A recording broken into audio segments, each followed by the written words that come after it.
দর্শক, জাকসু নির্বাচনে ভিপি পদে প্রার্থিতা এবং ব্যালট নম্বর পুনর্বহালের নির্দেশনা চেয়ে ভিপি প্রার্থী জুলিয়াস সিজারের করা রিট সরাসরি খারিজ করে দিয়েছে হাইকোর্ট।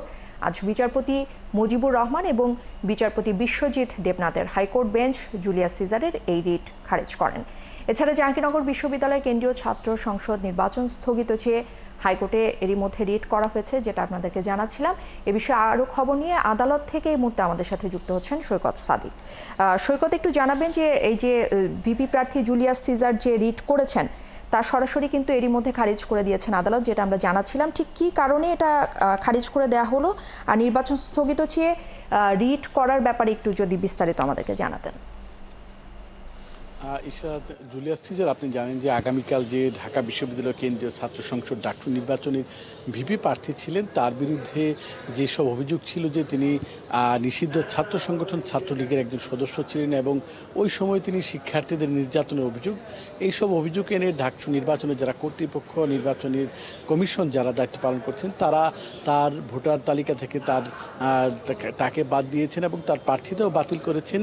সেই প্রেক্ষিতেই কিন্তু তিনি হাইকোর্টে একটি রিট করেন এবং তিনি তার প্রার্থিতা ফিরে পাওয়ার ব্যাপারে আবেদন করেছিলেন। সেই সঙ্গে তিনি ভিপি প্রার্থী নির্বাচন স্থগিত চেয়েছেন, এমনটা আমরা শুনেছিলাম। আজকে হাইকোর্টে বিচারপতি মুজিবুল হক ও বিচারপতি বিশ্বজিৎ দেবনাথের হাইকোর্ট ডিভিশন বেঞ্চে এটার উপর শুনানি করেন ঢাকা বিশ্ববিদ্যালয়ের যে আইনজীবী আছেন শিশির মনির, তিনি শুনানি করেন এবং তিনি পুরো বিষয়টিকে আদালতকে অবহিত করেন। আপনি জানেন যে এইখানে আরেকটা রিট হয়েছিল, আরেকজন প্রার্থী এস.এম. ফরহাদের প্রার্থিতা বাতিল চেয়ে, এবং সেই রিটে কি হয়েছিল, হাইকোর্ট কি আদেশ দিয়েছেন, তারপরে সর্বোচ্চ আদালত কি আদেশ দিলেন, পুরো বিষয়গুলো তিনি তুলে ধরেছেন। এর পাশাপাশি এই জুলিয়াস সিজার, তাকে কেন নির্বাচন থেকে বাদ দেওয়া হয়েছে, কেন তাকে ভোটার তালিকা থেকে বাদ দেওয়া হয়েছে, সেই বিষয়গুলো তিনি আদালতে তুলে ধরেন।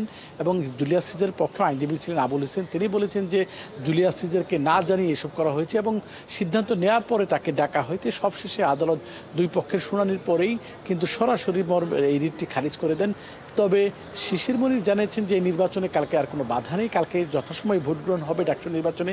আর জুলিয়াস সিজার বলেছেন তিনি এই আজকে হাইকোর্টের আদেশের বিরুদ্ধে আপিল করবেন, যদিও কালকে সকালে নির্বাচন। আরেকটা বিষয় আপনি জানেন যে সকাল থেকে আমরা শুনতে পাচ্ছিলাম যে জাহাঙ্গীরনগর বিশ্ববিদ্যালয়ের যে কেন্দ্রীয় ছাত্র সংসদের নির্বাচন, জাকসু নির্বাচন, সেটা স্থগিত করে একটি রিট করা হবে।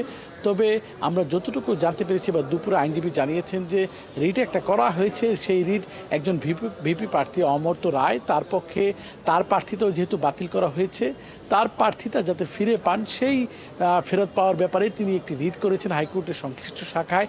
সেই বিষয়ে আগামীকাল শুনানি হবেন। তার পক্ষে যে আইনজীবী মানজুর মতিন, তিনি জানিয়েছেন জাকসু নির্বাচন স্থগিত চেয়ে তারা কোনো রিট করেনি, তারা শুধু এই প্রার্থীর প্রার্থিতা ফেরত চেয়ে তারা যে আবেদনটি করেছেন সেই আবেদনের উপরেই আগামীকাল শুনানি হবে।